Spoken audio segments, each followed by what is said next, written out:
আমার আল্লাহ বলে এই জমিনটা আমি পুরায়া তামা বানা দিব। এই জমিনের মধ্যে যত পানি আছে পানিগুলো আমি আল্লাহ পুরায়া ছাই বানায়া দিব। যেদিন কিচ্ছু বলতে কিচ্ছু থাকবে না,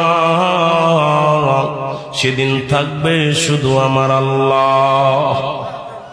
আজকে কার জন্য সুদ খাও, কার জন্য ঘুষ খাও, কার জন্য ব্যভিচার করো, কার জন্য অন্যায় করো রে মন, কার জন্য তোমরা এত বাদই করো।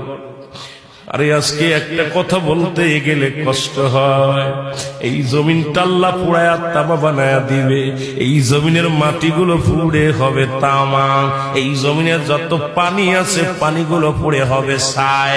এই দুনিয়ার মধ্যে কিচ্ছু যেদিন থাকবে না, ওই তুরস্কের কত বাহাদুর, কত টাকাওয়ালা মিনিটের মধ্যে 30 সেকেন্ডের ভূমিকম্পে পথের ফকির হয়ে গেছে, রাস্তার ভিখারি হয়ে গেছে।